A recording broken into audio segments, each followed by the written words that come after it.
Whether you like it or not, mixing AI with real footage is becoming insanely powerful. But I'm not gonna lie, I low-key used to be an AI hater until I found out that I could do this.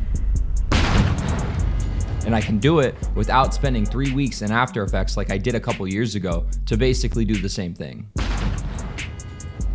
And instead of annoying my friend to help me shoot this transition, I can just do it all by myself now. And I can set a tripod here, and then again right here, and I can do this. And now I don't have to spend $189,000 to buy a robot arm. I can change environments and completely relight myself in just a few minutes. And if I don't like the logo on my hoodie, I can easily remove it without spending hours clone stamping and motion tracking. Or I could just change my outfit altogether. So in this video, I'm gonna blow your mind and I'm gonna show you 4 insanely fire ways to integrate AI generated footage with real footage. All right, so for the car explosion, I went outside and I used the slider. You can use a tripod, but I used the slider just because I'm extra. So first I did a take with the car pulling up, and then I did another take, but with me in the foreground. I went back inside and I lined up the 2 shots. I want the explosion to start right before I turn around, so I made a cut right here. I disabled the shot with me in it, exported this frame, and named it car. Then I went to Higgs field, create image, imported car, and said car on fire, camera slightly out of focus. Saved the one I liked and I named it car on fire. Then I went to create video, changed the preset to car explosion, added car as the first frame and car on fire as the last frame. Boom, now we have the explosion. Then I took the shot with me in the frame and imported it into Beeble.ai. Beeble's gonna mask me out and I'm gonna add the explosion as the backdrop. Then I'm gonna relight myself as the explosion hits. Add a light, change the color, and do some basic keyframing. Export that, throw it back in Premiere. Then I added some camera shake, motion blur, and sound effects, and that's literally it.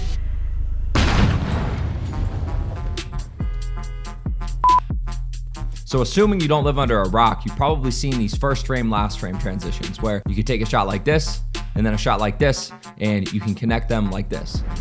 If you don't know how to do it, you just take the last frame of shot 1 and the first frame of shot 2 and type in the camera movement that you want.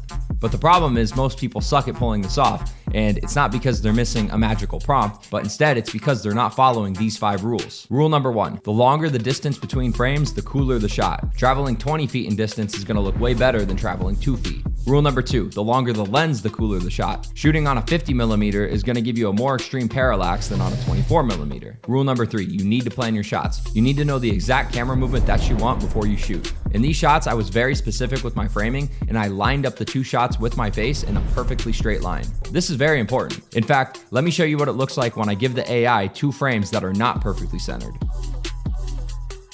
You see, we don't get a super straight dolly like we did in this version. Also, on this shot, I deliberately placed objects in the foreground so it feels like the camera is moving through the plants in real space. If we did this shot with no objects in the foreground, it would just look flat and boring. So yeah, you need to plan your shots. Rule number 4, extreme blending. The AI is gonna shift the colors a lot, and the key to pulling this off is by making the AI footage look identical to the real footage. So you really need to spend some time matching the colors, and you may need to over-exaggerate the smoothness of your speed ramps. And rule number 5, you gotta use motion blur. I use RSMB.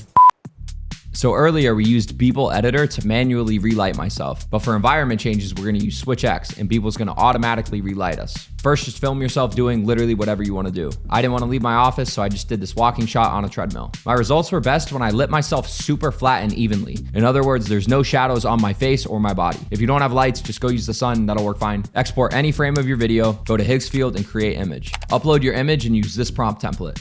Here's an example of it filled in. And boom, check it out. If you don't like it, just click here and then write what you want to change. I'm gonna say add more shadow to his face, make the lighting extremely moody and cinematic. Don't change anything else. Boom, now we have a good reference frame. Go back to Beeble and open Switch X. Upload your video, and once again, Beeble's gonna do an insane job at masking us out. Like, look at the amount of detail in my hair. That is insane.